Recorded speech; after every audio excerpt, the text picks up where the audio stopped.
Hello everyone, এই দেখো সুন্দর করে রেডি হয়ে গিয়েছি। তো কোথায় যাচ্ছি বলো তো?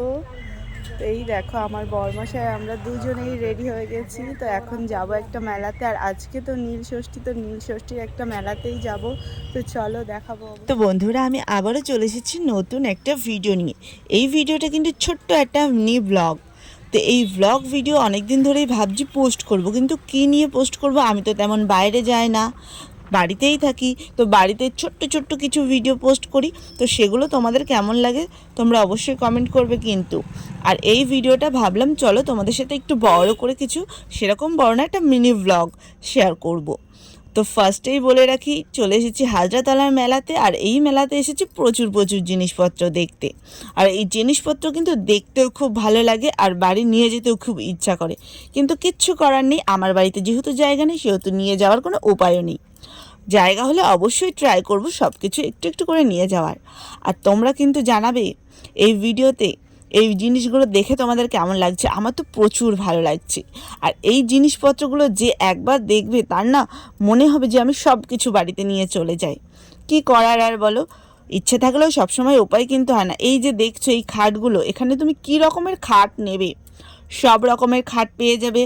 টুল, চেয়ার, কি নেবে তুমি, কাঠের সব কিছু পাবে, কাঠ, লোহার, মানে সংসারের যাবতীয় জিনিস এই মেলাতে আসলে তুমি পেয়ে যাবে। আর জানো তো বন্ধুরা, এই মেলাটাতে এই ধরে আমি 2বার আসছি। তো মনে হয় যেন আমি কতবার এসেছি এই মেলাটাতে। আর এই মেলাটাতে প্রচুর প্রচুর মানুষের ভিড় হয়, আর প্রচুর প্রচুর লোকজন আসে। আর এই নীল ষষ্ঠীর দিনে উপোস করে মেলাতে আসতে, ঠাকুরকে দর্শন করতে খুবই ভালো লাগে। তো সেই জন্য সকাল সকাল তোমাদের দাদাভাইকে বলে দিয়েছিলাম আমাকে কিন্তু নিয়ে যেতেই হবে এই মেলাটাতে। তো অর্ণতা কিছুই হতে দেয়নি। তোমাদের দাদাভাই যেই ডিউটি থেকে বাড়ি এসেছে সেই হাতটা ধরে নিয়ে বলেছে চলো আমাকে মেলায় নিয়ে যেতে হবে। তো তোমাদের দাদাভাইও অগত্যা আমাকে নিয়ে চলে এসেছে। না আসলে উপায় নেই, ছাড়বো কি আমি? অবশ্যই নিয়ে যেতে হবে, মেলায় যাব বলেছে, আর না নিয়ে আসলে আমি তো ছাড়বো না। তো সেই জন্য তোমাদের দাদাভাইও চলে এসেছে।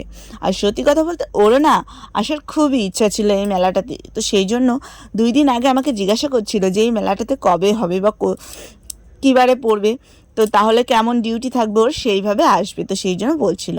আর তোমরা তো দেখতেই পাবে ভিডিওতে কত লোক, এখানে প্রচুর লোকজন আসে আর প্রচুর ভিড় থাকে। এই ভিড়ের মধ্যে একবার যদি হারিয়ে যায় না, পাওয়াটাও মুশকিল, এমনই ভিড় থাকে। আর এই মেলাটা এপার থেকে ওপার পুরোটা ঘুরে শেষ করা যায় না। ঘুরে তো শেষ করা সম্ভব না, কারণ পুরোটা ঘোরা আমার পক্ষে সম্ভব না। এতটা ঘুরতে ঘুরতে আমার পা তো ব্যথাই হয়ে যাবে।